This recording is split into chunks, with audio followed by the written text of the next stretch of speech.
Us explicaré una mica. Jo fa un mes i una setmana, jo en una altra vida, fa un mes i una setmana enrere, era professor d'universitat i president de l'Institut de Drets Humans de Catalunya. Per tant, ens dedicàvem a temes de drets humans i a casa nostra, però també ho projectàvem fora. De dir, treballar amb defensors a Colòmbia, treballar amb defensors al Congo, treballar temes de drets humans fora i ara em toca treballar tema de drets humans a casa nostra, que ja ho havia fet abans. Explico una mica què pot fer, com ha dit, aquí es diu síndic de greuges de Barcelona, però en el fons és el defensor del pueblo, però d'àmbit local. Llavors fem la xerrada, jo vaig explicant coses i m'interrompiu quan vulgueu. Penseu una cosa, penseu que som persones afortunades nosaltres, som persones afortunades estant aquí, sense moure'ns d'aquí. Per què? Perquè tenim drets i tenim unes garanties de drets. Vosaltres ja heu estudiat el tema de Nacions Unides. Sense moure'ns d'aquí, si ens passés alguna cosa en temes de drets humans, ens violessin la nostra llibertat d'expressió, el dret a l'habitatge, el dret a l'alimentació, el dret a la integritat física, podríem recórrer a moltes instàncies. Podríem recórrer a una instància que és Nacions Unides. M'han violat aquest dret, me'n vaig a Nacions Unides i vull que es respecti aquest dret. Sense moure'ns d'aquí, sense moure'ns de Nou Barris, tenim un altre plànol de garantia. Escolta, és que Nacions Unides en queda molt lluny. Doncs me'n vaig a Europa. Quina és la defensa dels drets humans en l'àmbit europeu? Tenim el Tribunal Europeu de Drets Humans, que jo suposo que us deu sonar, perquè ara des del procés apareix molt en els mitjans de comunicació. El Tribunal Europeu de Drets Humans, si a mi se'm vulnera un dret, jo puc plantejar una demanda davant del Tribunal Europeu de Drets Humans. Però sense moure'ns d'aquí, tenim un tercer plànol de garantia. La Constitució espanyola ens reconeix drets i tenim mecanismes per fer efectius aquests drets, la Constitució espanyola. També, sense moure'ns aquí, estem en un estat descentralitzat, tenim l'Estatut d'Autonomia i l'Estatut d'Autonomia també ens garanteix drets.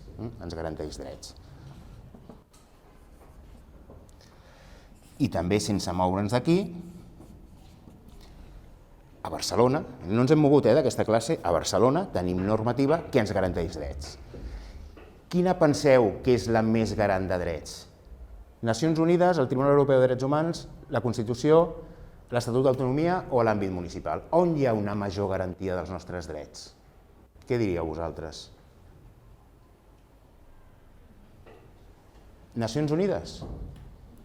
Clar, ens ve la lògica Nacions Unides.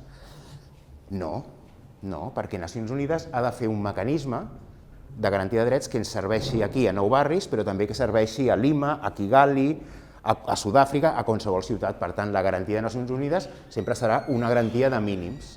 A mesura que anem baixant, aniran augmentant les nostres garanties en drets. L'àmbit més garant sempre serà a l'àmbit municipal on vivim. Nosaltres vivim a la ciutat i, per tant, on s'han de garantir més drets és a l'àmbit més proper. Quin és el problema? Que és el més desconegut. I això, ara que esteu estudiant drets humans, igual no heu sentit mai aquest concepte de drets humans de proximitat. Us sona aquest concepte? Són els drets més propers, és a dir, si jo no tinc habitatge, on m'aniré a demanar habitatge? No m'aniré a Nacions Unides, m'aniré a l'àmbit més proper, que és l'Ajuntament de Barcelona.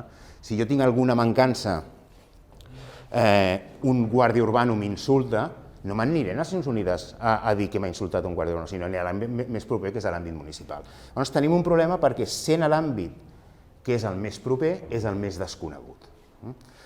I també és molt desconeguda la figura que jo represento. Per què? Perquè el defensor del pueblo us sona? El defensor del pueblo, sí, té a Madrid, ara tenim el Gabilondo com nou defensor del pueblo. I el síndic de greuges de Catalunya també us deu sonar. Per què? Perquè en l'àmbit de Catalunya hi ha un defensor que s'encarrega de l'àmbit autonòmic. Però oi que no us sona de res el síndic de greuges de Barcelona? Sigueu honestos i honestes. Qui havia sentit parlar una vegada del síndic de greuges de Barcelona? No us anireu d'aquesta classe sense saber què fa el síndic de greuges de Barcelona. Per què? Perquè, com s'ha dit abans, hi ha una figura, un defensor de la ciutadania. De la ciutadania què vol dir? De totes les persones que habiten Barcelona, a mi no m'agrada dels residents, sinó a persones que habiten de Barcelona o transiten per Barcelona. Qualsevol persona que es trobi a Barcelona i consideri que se li han vulnerat drets pot anar al síndic de greuges de Barcelona. però sempre i quan aquesta vulneració de drets l'hagi comès l'Ajuntament. Vull empadronar-me i no em deixen empadronar. Vull renovar algun tipus de permís i no em deixen fer. Vull accedir a un espai municipal i no em deixen entrar. Tot això ho podeu plantejar al Síndic de Greuges de Barcelona. Què fa? Funciona de diverses maneres. Una és quan tingueu una queixa, és a dir, quan tingueu una queixa de com funciona. Després us posaré exemples perquè és més dinàmic. Quan tingueu una queixa d'alguna cosa que us hagi passat a vosaltres, m'ho podeu plantejar. Síndic de Greuges de Barcelona, és l'oficina d'agravios. I sempre havia funcionat així, quan algú té una queixa, la planteja i intenta resoldre, no sempre us dona la raó, sinó quan tingueu la raó us dona la raó, i quan no tingueu la raó no us donarà la raó. Però la meva idea també és canviar i no només que sigui una queixa. Per què no comencem? En matèria de drets humans el que hem de plantejar-nos, i vosaltres que voleu ser defensores dels drets humans, ens hem de començar a plantejar que no només la sanció, no només sancionar. Per què? Perquè sancionar el que implica és castigar quan ja s'ha comès l'acció. Hem d'actuar de forma preventiva. El segle XXI és el segle de la prevenció. S'han fet moltes coses en matèria de drets humans, però s'han fet sobretot per sancionar els incompliments. Jo crec que en això ens estem equivocant. Hem de prevenir que es cometin aquestes vulneracions de drets. Doncs, què he començat a fer jo? No només rebre queixes, sinó una cosa important que es diuen actuacions d'ofici. Actuacions d'ofici, i aquí és el vostre paper. El vostre paper és fonamental, perquè la grandesa dels drets humans no és només queixar-te quan algú t'afecti a tu, sinó tenir la capacitat de queixar-te quan afecti a col·lectius que són propers a tu o que habiten en el teu àmbit. Per exemple, aquí ens mobilitzem molt quan ens priven de la llibertat d'expressió. I per què no ens mobilitzem quan se li estan negant determinats drets als immigrants irregulars que estan a casa nostra? Igual no ens afecta a nosaltres directament, però són veïns nostres que es veuen afectats. Per tant, hem de veure la grandesa en matèria de drets humans no només que sí, si us plantegeu una queixa és perquè m'ha afectat, però l'actuació d'ofici és actuar abans de que m'afecti directament a mi o que afecti a un col·lectiu. Què pot ser? Vosaltres penseu de coses que poden estar passant a Barcelona i que vosaltres enteneu que igual en un futur poden suposar vulneracions per vosaltres o per persones de Barcelona. Llavors, jo amb aquesta òptica, quan vaig entrar, fa un mes i mig, el que vaig començar és a fer actuacions d'ofici. Actuacions d'ofici de dir, preguntar-li a l'Ajuntament què ha fet o què té previst fer en determinades matèries. Per exemple, feu seguiment del tema de la llum, que s'ha disparat el preu de la llum. Sí? Per tant, sou conscients de la brutalitat que implica a com s'han disparat les tarifes de la llum i que molta gent es quedarà que no podrà pagar la llum, ve l'hivern, no obrirà la calefacció i si l'obre molta gent es quedarà en temes de pobresa energètica, no podrà fer front al preu de la llum i hi haurà talls de subministraments. Què passa? Que jo no puc anar directament a les empreses. Per què? Perquè jo vaig a l'Ajuntament, no tinc competència per anar directament i preguntar-li a les empreses què estan fent i quina barbaritat estan fent. Doncs li vaig donar una volta i el que vaig plantejar és li preguntaré a l'Ajuntament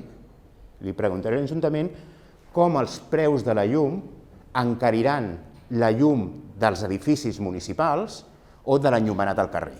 Per què? Perquè aquesta llum dels edificis municipals i l'enllumenat al carrer l'estem pagant nosaltres amb els nostres impostos. Doncs, en el fons, estic fent una crítica a les empreses elèctriques. I també li preguntaré què ha previst com fer front a la gent que caigui en pobresa energètica que ens acabarà passant dintre de pocs mesos. Una actuació d'ofici en el sentit, poseu-vos a les piles, per què? Perquè us vindran unes tarifes de la llum brutals que estem pagant amb els nostres impostos i també poseu-vos a les piles perquè haureu d'atendre a la gent que es quedi en situació de pobresa energètica. Per tant, aquesta ha estat una. Una altra actuació d'ofici és, vosaltres sou conscients, us sona el concepte MENA? MENA us sona? No? Menores no acompañados? Bueno, una barbaritat. Primer, una cosa que hem de tenir molta cura és amb el llenguatge. No utilitzeu mena com utilitzen els mitjans de comunicació perquè estem estigmatitzant. Són els menors que arriben d'Àfrica subsahariana, normalment, i venen a casa nostra, i estan a casa nostra. Estan acollits durant un temps tutelats, però quan arriben a la majoria d'edat ja es queden sense cap tipus d'acolliment. En lloc de dir menes, el que hauríem de dir és joves sense referents familiars. I no són els nostres joves. Des que estan a casa nostra, són els nostres joves. No estigmatitzem i dient joves estrangers sense referents familiars, sinó joves sense referents familiars. Llavors, una actuació d'ofici de què passa amb aquests joves que quan arribin als 18 anys es quedaran sense estar tutelats per l'administració i no tindran cap tipus de permís i se'ls enfonsarà el seu projecte de vida, el seu projecte laboral i el seu projecte educatiu. És a dir, fins ara aquests joves poden cursar com vosaltres als instituts, però arribaran als 18 anys i es quedaran en una situació d'irregularitat. Doncs clar, el tema de la situació d'irregularitat és una cosa estatal, és a dir, qui dona els permisos de residència és l'Estat. Però jo el que li he preguntat a l'Ajuntament és què esteu preveient per a aquests joves que es quedaran en aquesta situació d'irregularitat, és a dir, quin acompanyament penseu fer des de l'àmbit municipal i també no només un acompanyament que sigui assistencialista. És a dir, si voleu ser defensores dels drets humans, defugiu de l'assistencialisme. Què vol dir assistencialisme? Donar-li un pis, donar-li menjar. No. Els drets humans han de defugir d'això. Hem de començar a buscar potenciar les capacitats de les persones. Llavors, què faràs l'Ajuntament de Barcelona per potenciar les capacitats d'aquestes persones menors que han estat tutelats per l'administració i ara es quedaran en una situació de desemparament? Aquesta ha estat una altra actuació d'ofici. Una tercera actuació d'ofici, que aquesta sí que us sona més, són els botellots. Algú de vosaltres fa botellots? No? Bueno, jo ho dubto que no en feu, però plantegem-nos de com s'està criminalitzant avui en dia a la gent jove. És a dir, s'està criminalitzant a la gent jove i venim d'una situació de confinament, que heu estat molt de temps tancats a casa, amb unes situacions que no per tothom el confinament ha estat igual, una cosa que també us heu de començar a plantejar de parlar de forma individual de drets humans, perquè tothom diu no, confinament no és el mateix confinament, no hem viscut tots i totes el mateix confinament. Atenent a quin tipus d'habitatge tenim, hem viscut diferents confinaments. I això és una realitat que està sobre la taula. En el moment que la gent pot sortir, hi ha els botellots i s'estigmatitza i es diu s'han d'acabar amb els botellots, però la mesura per acabar amb els botellots és només una mesura de caràcter policial. L'Ajuntament convoca una taula que li diu la taula per una nit cívica i saludable, és a dir, en el fons és taula dels botellots, i convoca molts representants de polítics i també d'entitats de Barcelona.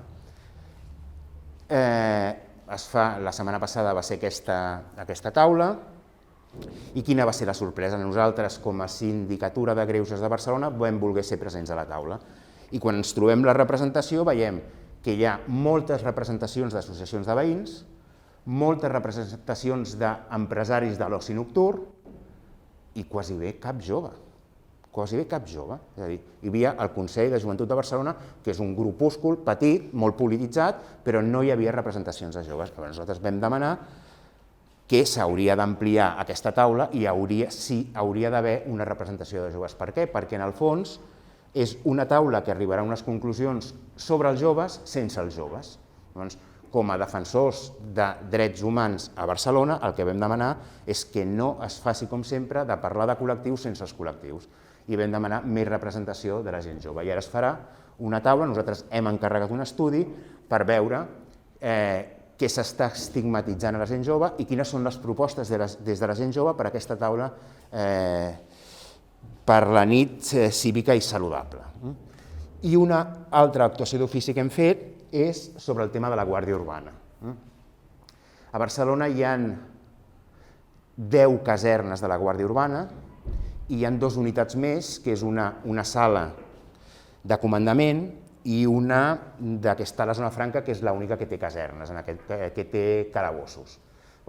Hem demanat, i ho estem fent, visitar totes les comissaries de la Guàrdia Urbana i fer informes de com estan aquestes comissaries. Fer informes de, per exemple, com estan estructuralment, hi ha algunes que estan pensades en una òptica de fa 30 anys que són inviables avui en dia, i també fer informes de com estan les cel·les. Les cel·les vol dir els calabossos. Guàrdia Urbana els ha tancat quasi tots a Barcelona, això ens diuen, però manté el de la zona franca. Manté el de la zona franca, que bàsicament és quan hi ha accidents de trànsit amb víctimes, porten els infractors en aquestes cel·les. Bé, el que s'ha de garantir és el dret de les persones detingudes. I com defensor de la ciutadania de Barcelona vaig anar a visitar aquesta cel·la. I aquesta cel·la té unes característiques, és a dir, és un calabós de la Guàrdia Urbana. Té unes característiques que és que ja fa temps vam exigir que hi haguessin càmeres. Càmeres per què? Perquè estigués tot enregistrat el que passa. Ens hem trobat que sí que han posat càmeres, però hi ha zones en les que no hi ha càmeres. I per tant, ja us avanço que l'informe el farem públic al desembre, les anirem a veure totes, que un dels problemes que ens trobem és que hi ha zones on no hi ha càmeres i per tant si passa alguna cosa a la comissaria de la Guàrdia Urbana, si algú diu que l'han agredit mai quedaria enregistrat. I això és una de les funcions de defensar els drets de les persones detingudes. També el que ens ha sorprès és un dret que té una persona detinguda és demanar que el portin al metge. M'han detingut, jo demano que em portin al metge, però no és una obligació, no t'han de forçar a anar al metge. I és més, quan tu vas al metge i et deté la policia ha d'entrar a la visita amb el metge o s'ha de quedar fora? Què pensaríeu vosaltres? S'ha de quedar fora per què? Yo pienso igual, que se tienen que quedar fuera porque no pueden entrar. Hay un texto que es el Protocolo de Estambul que lo que establece es que solo pueden entrar si médico dice que tiene miedo y que entre con la policia.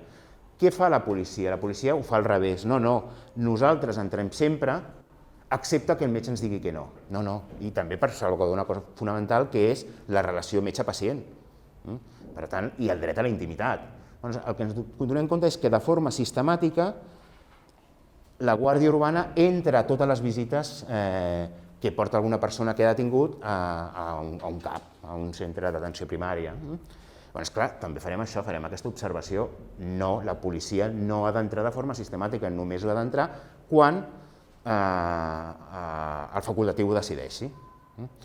L'altra cosa, imagineu-vos qui hi ha que no tingui nacionalitat espanyola aquí. No hi ha ningú? Totes teniu nacionalitat espanyola? Rosario, a ver, si a ti te detienen y te leen los derechos, hay un derecho allí que dice, puede usted informar a su consulado de la detención. ¿Vale? Tú puedes informar, si quieres, al consulado colombiano de tu detención. Però no és una obligació. Per què? Perquè hi ha gent que la detenen i diu jo no vull que sàpiga el meu consulat. Tu no quieres que lo sepa tu consulado, claro. Llavors, la Guàrdia Urbana què fa de forma sistemàtica? Ens diu, no, nosaltres sempre que és una persona estrangera informem al consulat. És a dir, dius, no. Una persona estrangera que l'han detingut igual per un accident de tràfic, igual no vol que el seu consulat sàpiga que l'han detingut. Per tant, estan vulnerant tractats internacionals, que són els tractats Conveni de Viena del 63 sobre relacions consulars, diu no, la persona, és un dret de la persona que decideix si informarà o no informarà al seu consulat. Excepte que sigui una persona menor d'edat o amb diversitat funcional, que aquí sí que hi ha l'obligació d'informar al consulat. Però clar, és que estem parlant d'agents de l'autoritat que desconeixen aquesta normativa i ens diuen no, si és un major sempre informem i els altres no ho sabem. No, és que ho esteu fent a l'inrevés. Llavors, i també la idea d'aquesta figura del síndic de Greuges de Barcelona, el defensor del pueblo, a mi a vegades, ara estan fent diversos articles sobre el que pot fer, perquè era bastant desconegut, i diuen no, tu ets una pedra a la sabata. Ho hem de replantejar, Jo vull millorar el funcionament de l'Ajuntament de Barcelona, jo no em vull carregar l'Ajuntament de Barcelona. i allò que no funcioni bé, advertir a l'Ajuntament que hauria de funcionar millor. I aquestes actuacions d'ofici.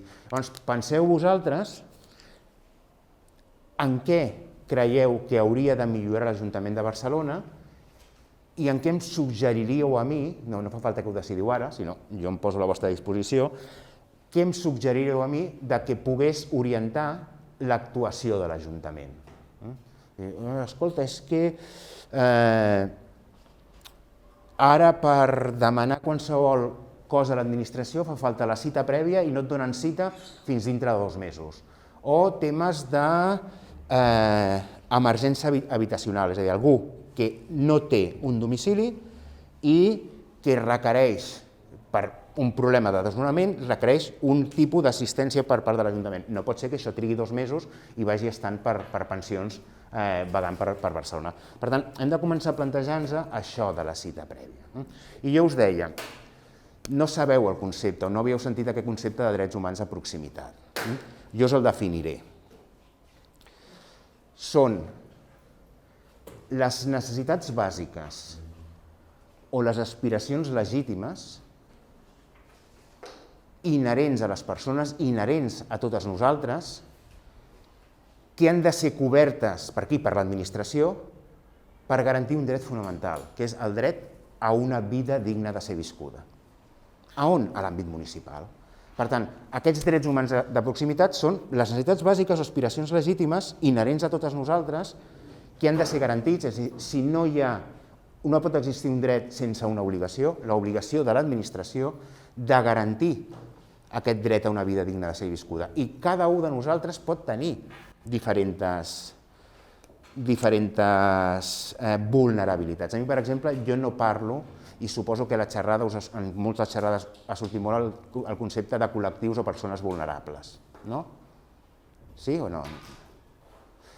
Deixem de parlar de vulnerables. Parlem de persones en situació de vulnerabilitat. Perquè quan parles de vulnerable només et quedes en la persona que pateix alguna violació del dret. Una situació de vulnerabilitat és anar més enllà de la vulneració concreta. Per això jo us deia, deixem de l'assistencialisme. Una persona que està al carrer no només vol, o un sense sostre no només vol un lloc on dormir, perquè això és una persona vulnerable, la portem a un lloc on dormir i ja se li ha acabat tots els mals possibles. No, hem de començar a actuar de forma conjunta. I jo, com soc professor de la universitat, us fotré un rotllo brutal, però que us vagi calant.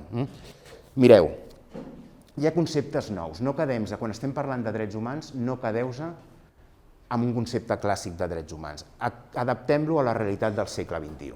Diferents formes d'adaptar-ho. Tots i totes aquí tenim els mateixos drets?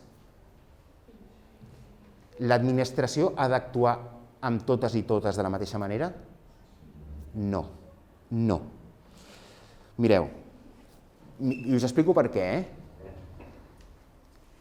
És discriminatori tractar a dues persones igual de forma desigual. Dues persones que són iguals, tractar-les de forma desigual és una discriminació. I aquesta la tenim claríssima. Però també és discriminatori tractar igual a dues persones desiguals. Tractar a dues persones que no estan en la mateixa situació, tractar-les de la mateixa manera és una forma de discriminació, i aquesta no l'estem veient. Només ens quedem en les discriminacions directes, és a dir, si vosaltres dos sou iguals, en moltes circumstàncies, jo tractar-te tu d'una manera i amb ella d'una altra, això és una discriminació. Però si ells dos venen de situacions desiguals i jo els vull tractar de forma igual, estic cometent una discriminació. I us posaré un exemple. Oi que si tenim, totes les que estem aquí, una dolència, ens fa mal a algú, i anem al metge, ens donarà a totes la mateixa dosi de medicament? No. Per què? Perquè veurà que som diferents, que tenim un tipus de malalties, tenim una constitució diferent, etc. I això ho hem acceptat. Igual no ens dona ni el mateix medicament ni la mateixa dosi de medicament, i això ho tenim claríssim. Però en matèria de drets humans continuem dient no, tothom s'ha de ser tractat per igual. Aquest és el gran repte que hi ha en el segle XXI de no podem tractar a tothom per igual. I l'administració moltes vegades tracta a tothom per igual. És el mateix tirar un tomàquet contra una paret que dins d'un cubell d'aigua? La causa és la mateixa, el tomàquet, però l'efecte és diferent. Per què? Perquè tenen consistències diferents. I en matèria de drets humans això és el que hem d'aprendre. Per exemple, se li hauria de donar un espai públic per practicar esport a una comunitat de dones musulmanes? Una comunitat de dones musulmanes que diuen, mira, escolta, digues. O una platja a part. O una? O una platja, un tros de platja a part. O un tros de platja a part. No? Per què no? Porque siguen siendo personas. Per què? Perquè segueixen sent persones igual que nosaltres i tenen el dret d'estar al mateix lloc. Però molts ajuntaments el que diuen és no els deixem un espai públic per practicar esports perquè si ens vingués una comunitat no musulmana no els hi donaríem tampoc un espai públic per practicar esports. I quan comences a mirar dius, hòstia, igual aquesta comunitat de dones musulmanes viu en una situació de pobresa, viu en una situació de patriarcal que no els hi permet fer esport, etc, que si les altres possiblement es puguin pagar un gimnàs privat, però elles no. I l'única oportunitat per poder fer esport és deixar-los un espai públic perquè ho puguin fer. I això és molt difícil d'explicar. I és molt difícil d'explicar a la ciutadania, però l'Ajuntament no pot aplicar receptes úniques perquè quan aplica receptes úniques acaba discriminant. Pot acabar discriminant. Per exemple, la sindicatura el que té la capacitat d'actuar amb equitat. Què vol dir actuar amb equitat? Individualitzar les normes. És el mateix un impost? Tots hem de pagar els mateixos impostos? Comencem a plantejar-nos que, atenent el concepte de família, una família monoparental no pot pagar el mateix impost que un altre tipus de família.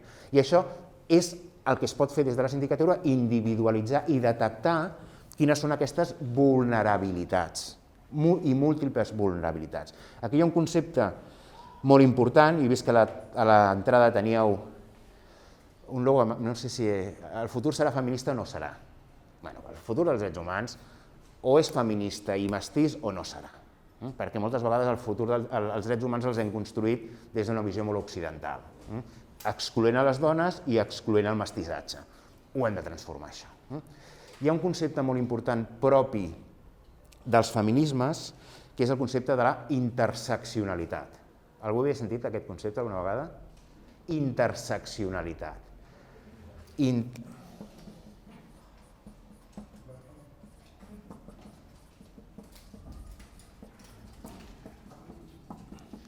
Com a defensores dels drets humans, què veus amb aquest concepte? És el futur. És el futur, la interseccionalitat. Per què? Em seguiu? Em seguiu o estic jo elucubrant i ningú em segueix? Sí? Mireu.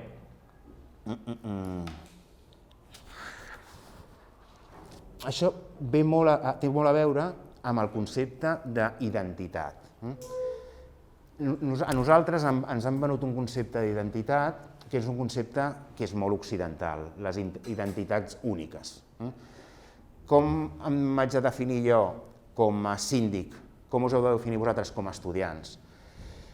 Comencem a veure que casa malament aquest concepte d'identitat única amb el tema dels drets humans. Per què? Perquè jo soc molt més que síndic, soc moltes coses més, soc docent, soc pare, soc moltes coses més. Però això, si ens en anem a Amèrica Llatina, imagineu-vos a una dona colombiana, camperola, indígena, pobra i lesbiana, que li diguin, identifica't. En què t'identifiques? I et ho dirà claríssimament. Soc dona, colombiana, camperola, indígena, pobra i lesbiana. I et dirà totes les múltiples identitats. I amb això hem de treballar, amb totes les identitats que té una persona. Què pot ser? Que en funció d'aquestes identitats pot patir diverses discriminacions. I no només pot patir discriminacions com a camperola, com a indígena, com a pobra, com a lesbiana, com a dona, com a colombiana. Què passa? Que la nostra visió és que les discriminacions són úniques. I el que hem de veure és que la nostra societat acumula accions que discriminen de forma múltiple a la població. I aquest concepte d'interseccionalitat el que comença a plantejar és apliquem això a l'àmbit dels drets humans. Per què? Perquè si a una persona negra no la deixen entrar a un espai públic i es queixa, dirà que és racisme. Però clar, un espai públic que hi hagi un bar i dirà que és racisme. Però què dirà l'Ajuntament? No, és que dins del bar els cambrers són negres i per tant no som racistes. No som racistes, som classistes. No entra per ser negre, entra per ser negre i pobre. No entra per ser negre i pobre. I hem de començar a veure això en matèria de drets humans. Per què? Perquè tot comença als Estats Units, en un moment determinat a una fàbrica de cotxes acomiaden a unes dones negres. I elles plantegen una demanda. I el tribunal no els hi dona la raó. Diu, no hem acomiadat a totes les dones. Les dones blanques van continuar treballant. I no hem acomiadat a tots els negres. Els homes negres continuen treballant. Però amb elles les van acomiadar per ser dones i negres. I hem de començar a veure com són les múltiples discriminacions que poden patir les persones. Perquè si no ens quedarem que jo tinc aquest àmbit cobert, però altres àmbits no. Hem de començar a veure, això és aquest concepte d'interseccionalitat. I també el que hem de començar a veure avui en dia és, com a defensores dels drets humans que voleu ser,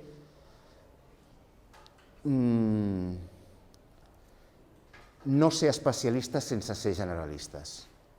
Jo crec que ja amb el vostre imaginari us plantegeu què us agradaria, defensar drets dels infants, defensar drets de les dones, defensar drets de les persones amb diversitat funcional, defensar drets de la gent gran. Clar, això està molt bé, però no podem perdre la visió general. La visió general perquè si no ens tornarem amb especialistes sense ser generalistes. Llavors, en el segle XXI el que hem de començar és a connectar els drets. Nosaltres ja feia anys que veníem parlant del concepte de la interacció entre els drets. Vosaltres, per lo que he vist per les fitxes, ja heu treballat drets, no? Ara l'exercici és connectar-los entre si. Mireu,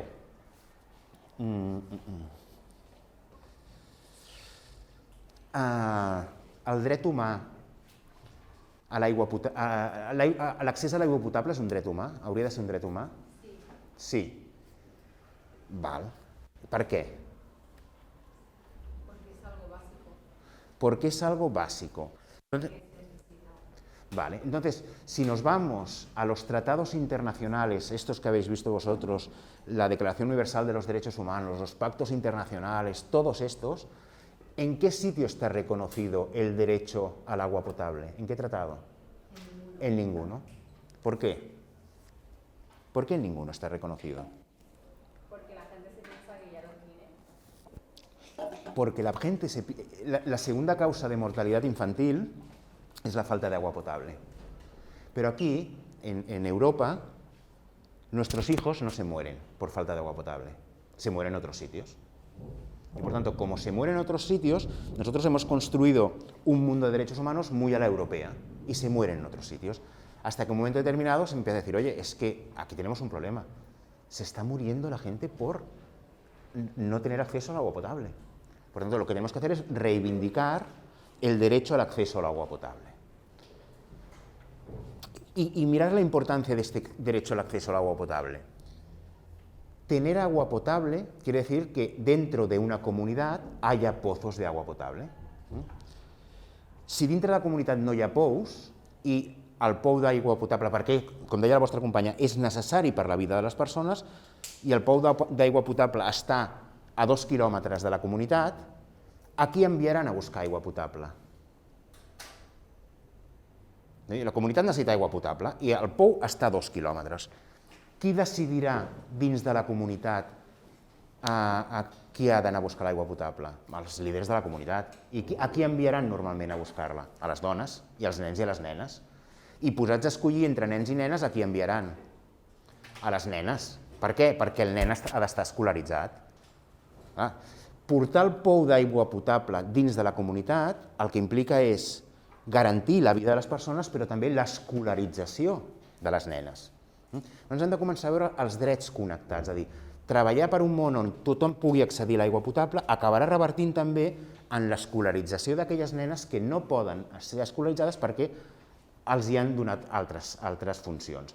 I això és molt fàcil.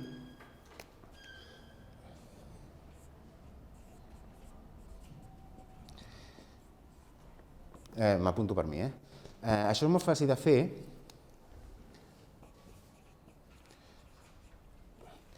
Vosaltres sou defensores, voleu ser defensores. És molt fàcil transformar a un oprimit en un opressor. Aquest concepte d'interseccionalitat també es fa veure això.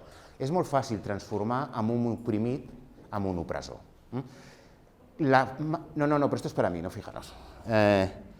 La manca d'aigua potable oprimeix a tota la comunitat, perquè és una mancança l'accés a un dret. I aquesta comunitat que està oprimida, perquè no té aquest dret, què fa alhora? Convertir-se en opressora cap als nens o les nenes que envia a buscar aigua potable. I això és un discurs que hem de saber fer, hem de saber defendre'l. Defendre'l per què? Perquè determinades idees avui en la nostra societat van encaminades a transformar a oprimits en opressors en matèria de drets humans. I us posaré un exemple. Una persona migrant té drets? Una persona, i veu tenir una xerrada d'una persona refugiada, una persona refugiada té drets? Sí, però per què té drets? Per què té drets? Per què té una garantia de drets humans una persona migrant i una persona refugiada? Per ser migrant i per ser refugiada. No. Té drets per ser persona i una protecció complementària per la situació de vulnerabilitat en la que es troba, migració i refugi. Per tant, aquests discursos que ens venen dient no, les persones migrades els haurien de donar drets per ser migrades o les refugiades per ser refugiades, no. Els drets no es donen, no. Papá Estado no da derechos, papá Estado no otorga. L'administració garanteix, ha de garantir. I per tant, el que hem de començar a veure és que les persones que estan al nostre voltant igual tenen més drets que nosaltres per la situació de vulnerabilitat en la que es troben. Una persona refugiada, una persona migrant, si es troba en una situació de vulnerabilitat, té drets per ser persona i una protecció complementària per a aquesta situació de vulnerabilitat. I això s'ha de saber explicar molt bé. Per què? Perquè us deia l'enfrontament de col·lectius. Vosaltres heu sentit parlar de Vox, oi? Heu sentit parlar de Vox? Sí.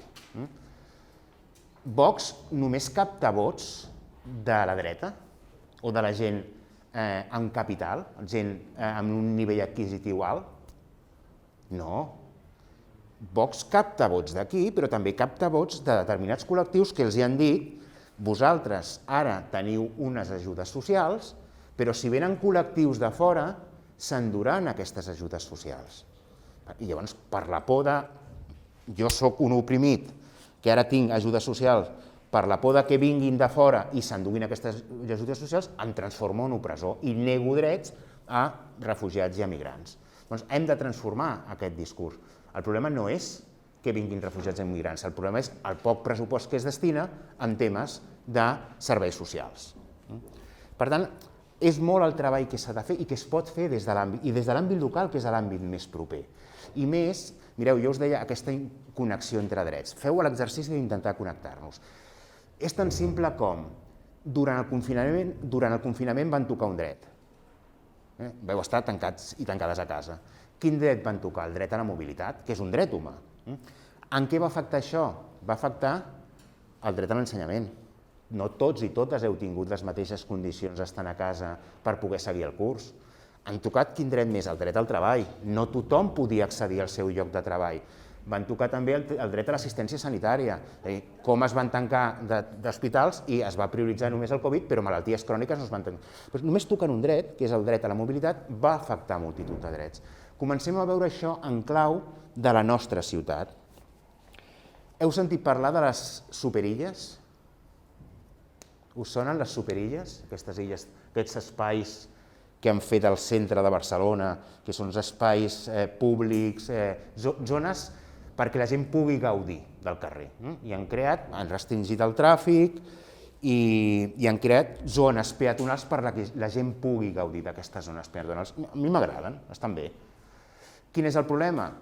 Que això que ha acabat fent encarint els preus de lloguer de les zones al voltant de les superilles i els veïns han hagut de marxar. Per tant, tu pots aplicar una política una política medioambiental i de crear espais de convivència, però també has de pensar que això no encareixi el preu del barri i la gent hagi de marxar. Llavors, això és una mica el treball que es fa des de la sindicatura. Com que per fer-ho aterrar més a casa aquí, al barri, al districte, us he fet un buidat de les últimes queixes que han entrat sobre temes que a vosaltres us afecten en l'àmbit local. Per exemple, a uns edificis del Turó de la Peira, una manca d'actuació municipal davant de l'ocupació i el manteniment. Això és uns edificis municipals que han estat ocupats i que no hi ha un manteniment per part de l'administració. Una queixa que ha entrat a la sindicatura. Poden entrar dos tipus de casos. Quan no anem a les actuacions d'ofici que tenim ara, poden ser assessoraments o queixes. Assessoraments és que el ciutadà ve a preguntar, informar-se, i després, quan ja decideix plantejar la queixa. La idea és que la queixa és bona. No és dolent queixar-se, no és dolent queixar-se. Algú que es pren la molèstia de queixar-se, per què ho fa? Per millorar la seva situació personal, però també per millorar el funcionament de l'administració. Si em queixo d'una cosa concreta és perquè m'afecta a mi, però si l'Ajuntament ho ha fet malament, que això serveixi per no fer-ho malament en altres persones. Que han entrat que també queixa per una manca d'actuació de l'Ajuntament per plaga de paneroles al carrer i que afecta diversos habitatges. Paneroles, sabeu el que són? No? Escarbats, no? O cucaratges, les paneroles. Bueno, jo no sé per aquí, però pel meu barri està ple últimament. Bueno, doncs que l'Ajuntament intervingui amb això. El carrer Maladeta, us sona? Bueno, doncs hi ha una queixa dels veïns dient que en un determinat carrer han posat uns tipus de bancs que són bancs que no es poden utilitzar o són molt incòmodes. Bueno, això també és el dret al descans, poder descansar. O també hi ha queixes de dir que els espais públics s'obren a unes hores, als parcs, que la gent gran ha de fer temps per poder anar a aquest espai públic, que és de caràcter municipal. Alguns jardins que hi ha a Barcelona. Per què els hem d'obrir a les 11 quan la gent gran està pel carrer a les 9 del matí? Doncs que els obrin abans. El tema del parc Josep Maria Serra Martí, tot això és nou barris, macrobotellots, queixes dels veïns per botellots. Queixes també per el tema de l'empadronament. Sabeu el que és l'empadronament? Esteu totes empadronades aquí? Què passaria si no estiguéssiu empadronades? Què passaria si no estiguéssiu empadronades a Barcelona? Podríeu matricular-vos en aquest institut? L'empadronament és una perversió del sistema. És una perversió del sistema perquè la gent que no està empadronada no pot optar als serveis socials. Una cosa que ha fet molt... serveis socials, serveis educatius, etc. Una cosa que ha fet molt bé Barcelona és l'empadronament sense domicili fixe. Empadronament sense domicili. Què vol dir? Que la gent que dorm al carrer o la gent que ocupa habitatges té dret a serveis socials? Una persona, un sense sostre, si es trobés malament, podria anar al CAP? Sí, però si no té targeta sanitària. Per què? Perquè no està empadronat. Com no estàs empadronat, no t'ofereixen targeta sanitària. Què ha fet l'Ajuntament de Barcelona? I això és molt important, ho ha fet molt bé. La sindicatura no només critica allò que s'ha fet malament, també serveix per dir allò que s'ha fet molt bé. S'ha fet molt bé l'empadronament sense domicili, la capacitat d'empadronar-lo, inclús en el mateix Ajuntament. Per què? Perquè ja amb el tema del padró pugui anar a buscar la targeta sanitària i pugui tenir una assistència en un CAP. Quin és el problema? Que s'està trigant molt en donar aquests empadronaments. Una persona que té una necessitat bàsica, el que no pots fer és donar-li cita prèvia per dintre de 2 mesos per empadronar-se. El que ha fet bé és l'empadronament sense domicili fixe, el que està fent malament és donar unes cites prèvies que va durant molt de temps i Gent sense sostre de Nou Barris n'ha presentat. Temes de presència de rates al carrer Rasos de la Peguera, de veure que hi ha un problema en el que no hi ha una actuació municipal que eviti aquestes plagues i, per tant, venen a queixar-se, no està fent res l'Ajuntament i nosaltres anem i demanem que l'Ajuntament actuï i actuï en celeritat. Temes de neteja, temes de convivència veïnal, en el que aquí hi ha dos drets, que és el dret a l'oci i el dret al descans. Vols preguntar?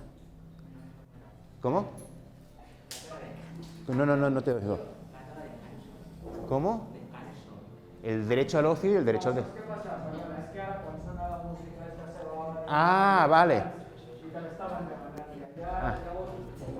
Ell no ho sabia, això, però vaja, t'agraïm molt que ens ho resolguis. Suposo que ara encara un momentet i descansarem i ja... Vale. Jo, com a defensor de drets, si vosaltres voleu exercir el dret al descans, us deixo exercir el dret al descans. Del tema de les queixes que s'han presentat, us n'he dit algunes, però altres, per exemple, de gent que vol anar a un equipament públic, municipal, i li demanen determinades dades personals. De dir, no, és que és el dret a la intimitat, és a dir, jo vull anar a un equipament públic, vull beneficiar-me d'alguna prestació que hi hagi, però s'ha de respectar el meu dret a la confidencialitat. Aquestes ens han entrat algunes. També males praxis de la Guàrdia Urbana. Si aparques malament et posen una multa, doncs et posen una multa perquè has aparcat malament. El que passa que no poden tractar-te de determinada manera. I aquestes han entrat diverses del que està passant a Nou Barris.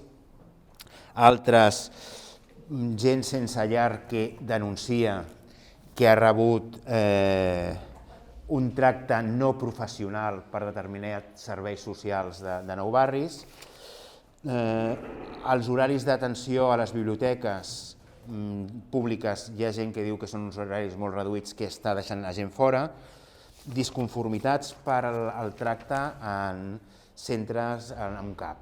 I, per tant, això són competències que, per exemple, si afecten a àmbits que són autonòmics, des de la Sindicatura de Greuges de Barcelona es pot derivar cap al Síndic de Greuges de Catalunya, o si són coses de l'Estat, és a dir, contra Policia Nacional o Guàrdia Civil, jo no tinc competències. És a dir, de la mateixa manera que puc anar a visitar les comissaries de la Guàrdia Urbana, no puc anar a visitar Mossos d'Esquadra, Policia Nacional o Guàrdia Civil. Això serien competències estatals o autonòmiques, però ho podem derivar. Ja per acabar i per veure la importància que hauríeu de ser conscients de veure amb temes de drets humans i defensors i defensores. Qui més sap de drets humans, qui diríeu que és? Qui diríeu que més sap del dret a l'habitatge, qui és? Qui més sap de desnonaments, qui és? La víctima. La víctima. Qui més sap de desnonaments és aquella persona que han desnonat. Qui més sap de tortura és aquella persona que han torturat. Comencem a veure això perquè jo soc professor d'universitat i moltes vegades des de la universitat fem teories sense tenir en compte les víctimes. Qui més sap són les víctimes. I penseu, sempre que hi ha una víctima, hi ha un victimari. A la gent no se li vulneren sols els drets, sinó comencem a veure, sí que hem de treballar molt en les víctimes i hem de posar noms i cognoms a les víctimes. No podem parlar als refugiats. Per què? I més també comencem a parlar que estem parlant de refugiats sense una perspectiva feminista. No és el mateix un home que una dona refugiada. I no és el mateix un home sense sostre que una dona sense sostre. No és el mateix i no pateix les mateixes vulnerabilitats al carrer. Llavors comencem a tractar com a persones i saber que són les que més saben, però també identifiquem qui els està vulnerant els drets. Si és una altra persona o si és un àmbit de l'administració, perquè moltes vegades ens quedem només amb una visió de anem a la víctima. No, i moltes vegades el que hem de fer, per això us deia, el treball, no parlar de la persona vulnerable, sinó una persona vulnerabilitzada, són causes estructurals. Que hi hagi gent al carrer sense sostre és una causa estructural de la nostra societat. Barcelona és una ciutat pobra? Depende de qué barrio. Es una ciudad desigual. De los grandes problemas que tenemos en Barcelona es la desigualdad. Desigualdad, ¿por qué? Porque la esperanza de vida no es igual en todos los barrios de Barcelona. Es más, dependiendo de barrios, puede ir con 8 años de diferencia. Esto no nos lo podemos permitir como ciudad. Pero no es una ciudad pobre, es una ciudad con pobres. Es una ciudad con pobres, con un reparto desigual de la riqueza y un reparto desigual de los servicios. Y es ahí donde tenemos que trabajar para, de los grandes problemes que té Barcelona és la desigualtat. I per això hem de veure que per corregir aquesta desigualtat fan falta polítiques públiques que corregeixin la desigualtat. I mireu, només canviant una paraula, mireu la diferència de fer polítiques amb els drets humans, de fer polítiques de drets humans. Molta gent que s'omple la boca parlant de drets humans fa polítiques amb els drets humans. Vosaltres, com a defensores, el vostre paper és fer polítiques de drets humans. Polítiques es pot fer de molta manera, no fa falta estar en un partit polític, i igual es fa millor política fora dels partits polítics. Una altra cosa important és, com a víctima, victimari, com a defensores dels drets humans. Sempre s'havia dit que la relació en matèria de drets humans era una relació jeràrquica. Nosaltres som titulars de drets i l'administració és titular d'obligacions. Nosaltres tenim uns drets i l'administració ens ha de garantir que puguem exercir aquests drets. En el segle XXI hem de començar també a parlar de titulars de responsabilitats. Titulars de responsabilitats. Què vol dir això? Que nosaltres tenim drets, però tenim responsabilitats. Que l'escola té responsabilitats, que les famílies tenen responsabilitats, que les associacions tenen responsabilitats, que els sindicats, les empreses tenen responsabilitats. Nosaltres tenim drets, però també tenim responsabilitats. Ho hem fet bé durant el confinament? Ho vam fer bé. Teníem un dret, que era el dret a la mobilitat, però com a responsabilitat que vam assumir no vam sortir. Per tant, comenceu a veure que esteu fent coses molt bones com a titulars de responsabilitats i comencem a reivindicar-nos com a titulars de responsabilitats, perquè moltes vegades les violacions dels drets no les comet directament l'administració. Si hi ha un problema de convivència, és entre dos veïns. Per què? Perquè un té drets i l'altre no vol assumir les seves responsabilitats. Aquí la violació la comet l'administració quan no fa res per evitar, per no fer res per mediar entre aquest àmbit. Però hem de començar a veure que si coneguéssim més, no només els drets, i ara esteu vosaltres treballant el tema dels drets, però també les responsabilitats, començaríem a veure les coses de forma diferent. I finalment, les violacions dels drets es cometen per acció. Al segle XXI n'hem après. Si un policia em maltracta, és una acció i el denunciaré. I aquestes es veuen. Però la major part de violacions avui en dia són per omissió, per no fer res. L'administració no es pot quedar de braços creuats en matèria de drets humans. L'administració és responsable quan hi ha violència masclista. L'administració té alguna responsabilitat en casos de violència masclista? Sí. Però qui agredeix és l'home, la dona. I quina responsabilitat té l'administració? El dret a la vida, però no és l'administració que ha afectat a la integritat física de la dona, sinó és un home que ha afectat aquesta integritat física. Llavors, com li atribuïm responsabilitats a l'administració? No ha fet res per evitar-ho. No fer res per evitar-ho és una responsabilitat de l'administració. I això, com us deia abans la Rosario, que heu de sortir al carrer posant-se les ulleres dels drets humans, no només dels drets, sinó de les responsabilitats, i no només mirant les accions, sinó també mirant les omissions. Per exemple, quants parcs infantils teniu a Nou Barris preparats perquè puguin anar famílies amb nens que tenen diversitat funcional? I això és una responsabilitat per omissió, és a dir, formen part de la nostra societat. Que l'Ajuntament no faci res és una omissió per part de l'Ajuntament. I així en podem trobar moltes. En podem trobar moltes i el que hauríem de començar és a veure aquestes responsabilitats per omissió, per no fer res. I què us diran? Que com a defensores dels drets humans voleu criticar l'Ajuntament. Avui en dia la crítica ha d'anar acompanyada de proposta. Vosaltres no voleu carregar-vos al vostre Ajuntament, voleu millorar el vostre Ajuntament. Per tant, si sortiu al carrer amb aquestes ulleres de drets humans és per millorar les coses i per canviar les coses. I ja per acabar, els drets humans, us ho creieu o no us ho creieu, és una eina transformadora. És una eina que transforma persones i col·lectius. I jo us he fet una definició molt maca abans de necesidades básicas, la seva memòria, aspiraciones legítimas inherentes a las personas que han de ser cubiertas para garantizar el derecho a una vida digna de ser vivida. Aquesta és molt maca. Fem una de més curta.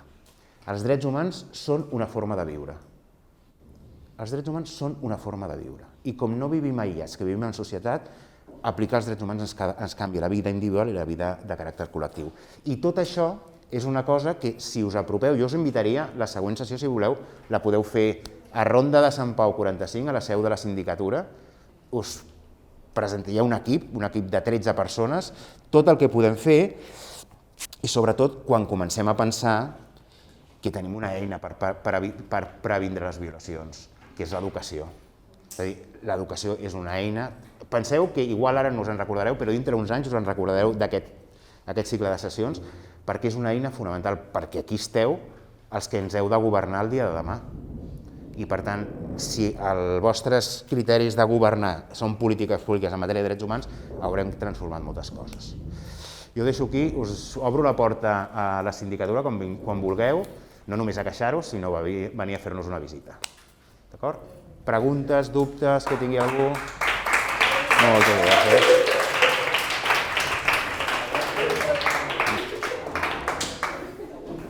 Muchísimas gracias. Ya a ustedes también, chicos, chicas, disculpas porque el día que menos debería haber llegado tarde,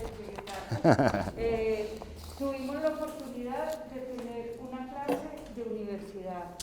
Muchas gracias. Porque él es un profesor universitario y vino a tratarnos como si estuviéramos en la universidad y a dar un nivel de clase como confiando en que nuestra atención y nuestra capacidad de captarlo, ya lo sé, luego vamos a aterrizarlo más, lo que haga falta, pero muchísimas gracias. Te quería contar que de un proyecto parecido a este, en un instituto en Esplugas, los chicos participaron en la redacción del Plan Municipal de Derechos Humanos. Caramba. En el proceso participativo que tú impulsaste. Sí. ¿No? Es que la voz de ustedes es fundamental. La voz de ustedes, por eso es tan importante que estemos aquí como formándonos juntos, juntas, para poder aportar a una vida mejor, ¿no? Eso es lo que pensamos. Muchísimas gracias, me encantó esa definición de que es una forma de vida, para quienes hemos escogido los derechos humanos como una forma de vida, saberlo es muy emocionante. Jo a vuestro servicio. Moltes gràcies. Fins ara. Adéu. Adéu.